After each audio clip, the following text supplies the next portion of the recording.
Hey, good morning / good afternoon, everyone, depending on where you are joining. My name is Scott Latchett. I'm a partner at PSFK, as Piers mentioned, and I lead the research and strategy. I am joined today by my colleague, Lauren Lyons, who's a strategist on my team. And we're excited to share a piece of research that Piers alluded to, which is the live e-commerce report that we put together.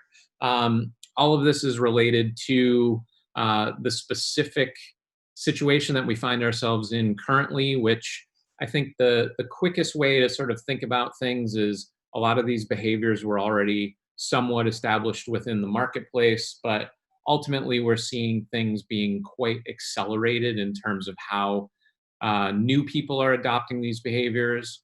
If you think about folks like my parents who are in their 70s who have now started shopping online and downloading mobile apps, I think that's a great metaphor for sort of where we're at. Within the context of the research that we're going to be sharing with you, we're going to look at some of the sort of accelerating consumer behaviors and then dive right into the trends.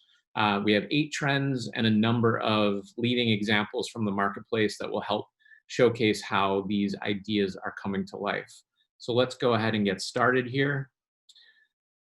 Some of these things I think are going to be very straightforward and probably things we're already involved in right now, but needless to say, people are spending way more time online. A lot of that is out of necessity, without being able to leave the house and do the sort of normal things in our lives. We're streaming way more content. We're using social media more than ever before. And as a result, we're looking for things to do within the context of these channels that are available to us. You know, as digital has become the primary and sort of only way that we're ultimately able to sort of interact with one another, that shopping to shift to e-commerce has only accelerated. And certainly some of that will shift back to normal as more stores open up and the sort of new normal, as they say, is taking place. But I think a lot of this, a lot of these behaviors will remain afterwards. Social media always has been or has been growing as a means of inspiration and discovery for consumers. And that continues to grow and accelerate. And I think what we're seeing is this is an important channel in terms of how people are finding new brands, how people are seeking inspiration in terms of those shopping behaviors, and the sort of notion of social selling, which has been around for a while, is now finally feels like it's become established and is ready to take off. I think as well, we're seeing this sort of desire amongst consumers to seek out live media experiences, everything from entertainment to socialization, and then ultimately thinking about what that means for the way that people shop online. Live streaming is certainly a behavior that is beginning to really sort of take shape and become a great opportunity as well. As mentioned, live streaming is something that has become a new priority. It's personal, it's interactive, it provides that layer of instant gratification. There's social aspects to it, and brands that are really sort of tapping in are finding success with that as well. And this is something we'll dive into a little bit more as we continue. And then, finally, I think we see that people are gravitating towards trusted information with all the information that's sort of out there. People are ultimately looking for experts as well as, their sort of peers and communities as, ways for them to access information and find out what the best of everything is out there as well. As mentioned, we're going to be highlighting 8 trends These are loosely organized around the digital path to purchase. So without further ado, let's sort of dive in here. So the first trend that we're going to talk about is what we're calling shoppable inspiration. I've been reading a lot recently online about people sort of predicting that entertainment channels, things like Netflix, Disney Plus, Hulu, Amazon, will ultimately, these sort of streaming media channels will ultimately be a huge and growing conduit for the way people sort of come to shop. I think in the interim, what we're seeing is some of that starting to take shape, where what would be sort of lean back media occasions, whether that's through social media or more traditional channels like sort of TV, are turning into sort of lean forward discovery occasions, and ultimately transitioning into that sort of purchase path or purchase opportunity for consumers. So one way we're seeing this idea of shoppable content evolve is with Instagram teaming up with Chow Now. What's interesting here is Instagram has been able to reposition its shoppable capabilities for the restaurant industry as social distancing began and takeout or delivery were kind of the only real way for restaurants to function. So by teaming up with Chow Now, which is an online ordering platform, restaurants were able to add linked stickers to their Instagram stories. And those stickers would take consumers directly to their page where they could purchase gift cards, pre-filled food orders, or merchandise. And ultimately, this helped consumers more readily support restaurants, but it also opened up this new channel for restaurants to gain or interact directly with their consumers. Yeah, and I think this is super interesting. I mean, obviously, food imagery is something that people really gravitate towards, and both as a sort of inspiration point, as well as opportunities to sort of discover new recipes and things like that. And so I think it's a natural transition point or aspiration point to turn that into something that's shoppable. And certainly within the context of restaurants, but you can imagine this sort of going in a lot of different directions, whether that's content like cookbooks or grocery shopping and sort of all of the above. And Instagram is certainly continuing to kind of push forward with the ways that this platform can interact. And then just another example here. This is how we're seeing shoppable content really evolve. And here we're talking about NBC's NBC Checkout. So when viewers or readers are interacting with any of the media companies' articles, videos, ads, they're actually able to directly purchase products they encounter within them without being redirected to a seller's site. So with this example, the interesting thing is that there's an element of direct-to-consumer for the media company, but there's also this seamless efficiency that they're able to provide their viewers as a shopping experience.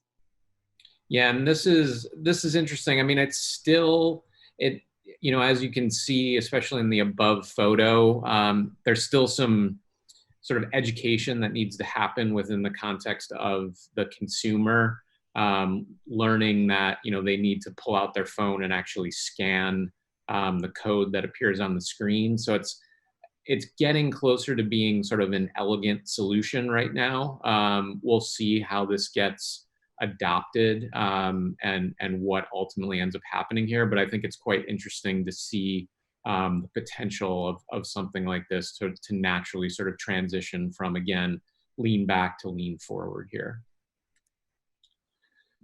As alluded to at the beginning, certainly live streaming has been something that continues to grow.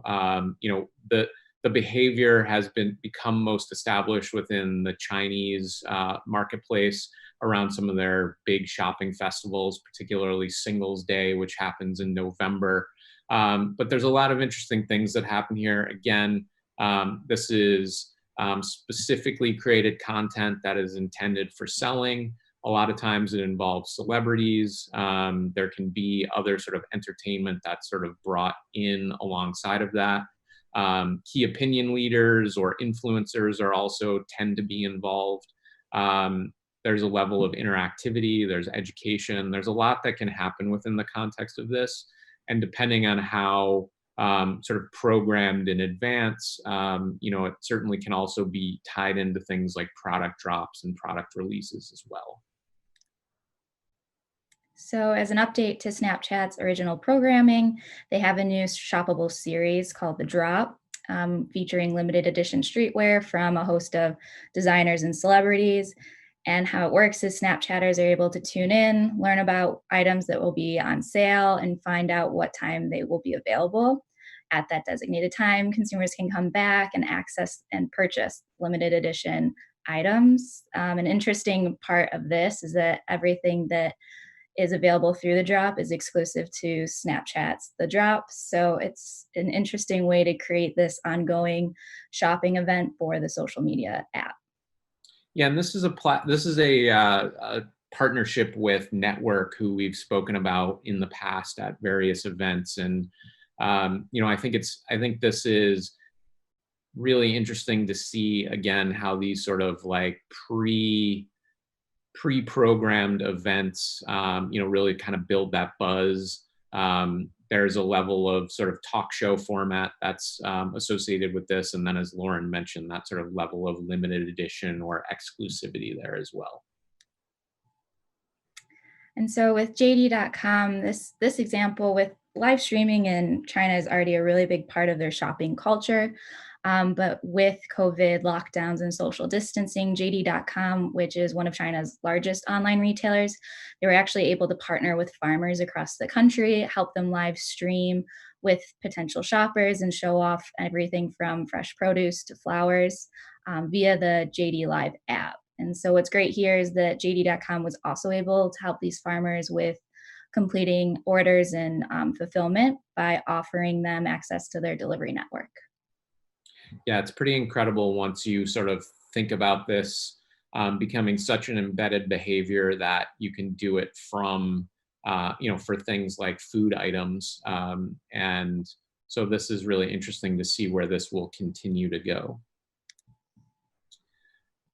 One of the things that, again, is something that we've been seeing, but perhaps hasn't totally sort of sorted itself out, is what we're calling the sort of notion of virtual window shopping.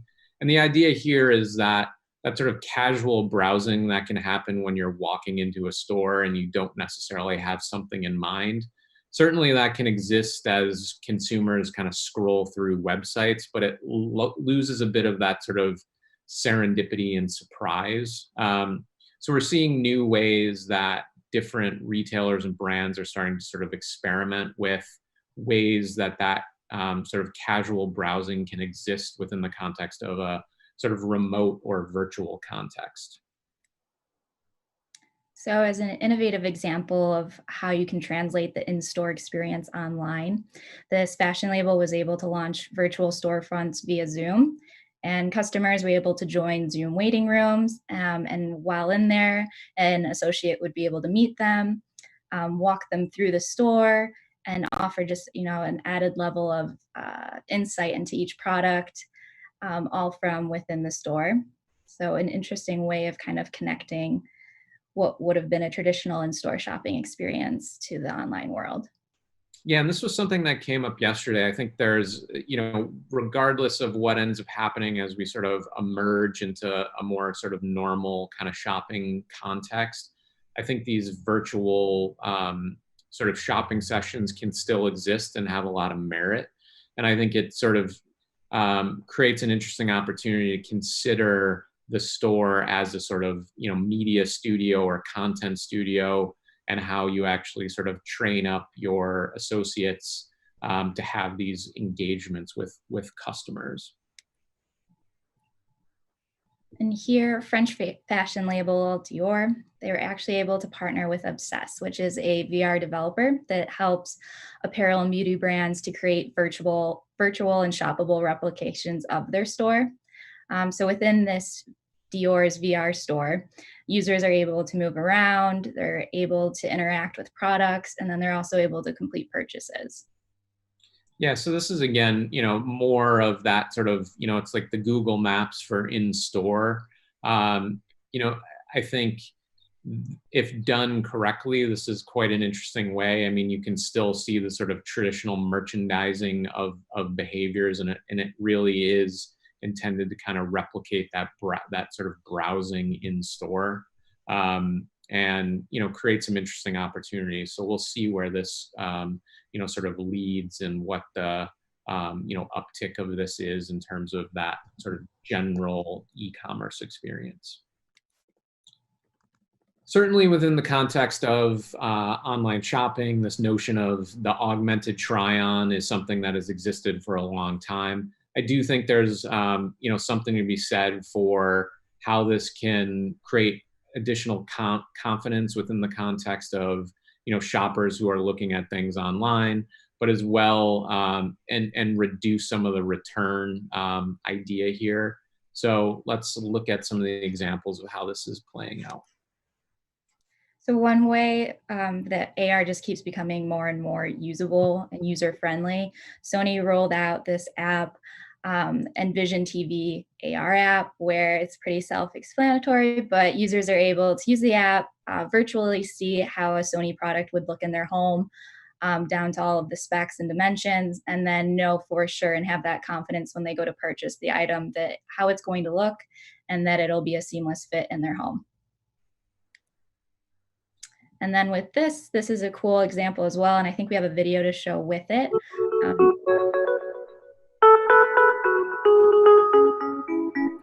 You can feel free to talk over it as well, Lauren, a little bit.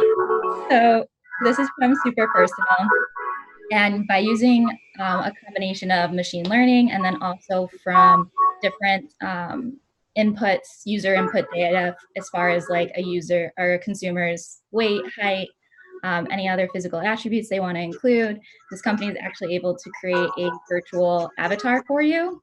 You also submit head movements to make it a little more lifelike, and it makes it so that you can actually see how clothes will look on you in real life. The registration, and also the results. Yeah, this is. I think this is cool, because obviously then there's something about creating this sort of digital twin of you as a consumer, and/or this is something that exists in the marketplace to a degree, where once you have that sort of virtual representation of yourself, then you can begin to sort of experiment with trying on and testing out different products and the like. Tried wearing, and generally exploring more options, and making the shopping experience. Another thing that we think is quite interesting here is this notion of the sort of pre-shopping personalization, which doesn't necessarily have to be about personalized product, but can be about recommendations that are based on a set of questions or consumer needs, and that can be tied into a lot of interesting ways to again ensure that consumers are ultimately getting the right product for themselves as they're shopping online. So here we have a platform called Curated, and how it works is consumers answer a series of questions, and then they're connected with an expert based on what they're interested in shopping, whether it's for certain activities like cycling, rock climbing, hiking. And so once they connect with that expert, they're able to chat about what their preferences are, what they're looking for exactly. That expert is then able to shop for them, offer links to products that they think would be best suited, and basically just help them along the shopper journey and offer that, like expert advice all along the way. And then here we have Sunday. This is a lawn care startup that offers subscribers this personalized lawn kits. So subscribers are able to send in some soil from their yard. Sunday is then able to analyze it based on where the user is located and weather patterns, data like that. And then they're able to ship back a personalized lawn care kit for them. I know we're running short on time, so I'm going to keep zooming forward. Certainly within the context of the online shopping experience is this notion of by appointment shopping, which I think is quite interesting.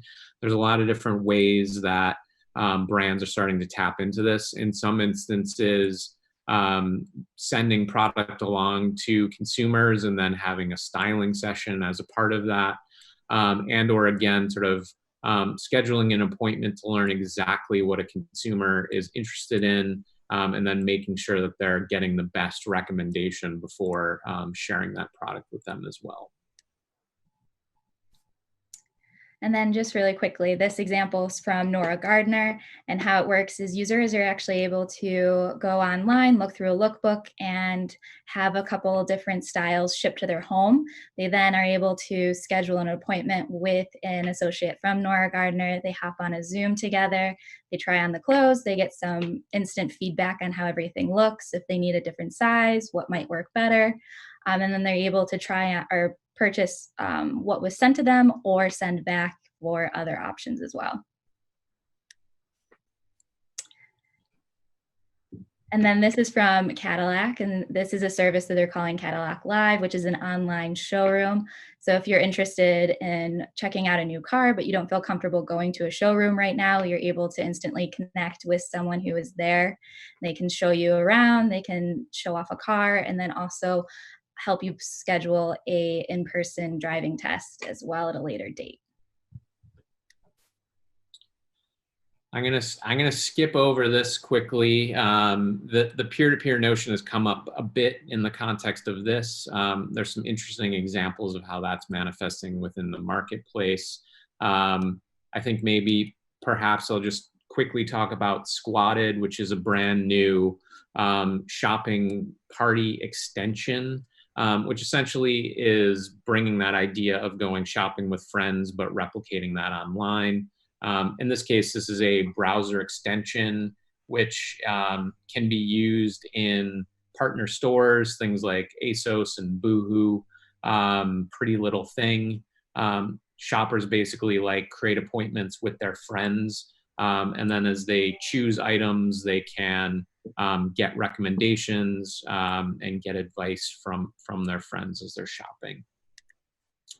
And then the final thing we wanted to talk about is this notion of post-purchase, which is equally important within the context of that sort of end-to-end shopping experience, but how some of these new technologies are enabling that level of support and care to help people get onboarded with products properly and or troubleshoot as potential problems arise. And we'll quickly show an example here. This is from Lowe's. They just recently launched this brand new we know the way you work has changed. Tool That's why called Lowe's Job is working Site, which harder I'll than let ever to keep it pros speak for working. itself here Like for a the minute. new Lowe's for Pros job site, powered by Stream. It's designed to help pros like you work even when you aren't on the job. You can guide customers around the work site, sketch to highlight points of interest, capture images, and even automatically detect serial numbers. That means you can reach more customers in more places from wherever you need to be. Lowe's for Pros job site, free to use through October 31st. It's just one more reason. Amazing. So that will end us off. I know a version of this will be made available to everyone. So thank you for following along. Hopefully there was some interesting inspiration there for you, and look forward to seeing you throughout the day.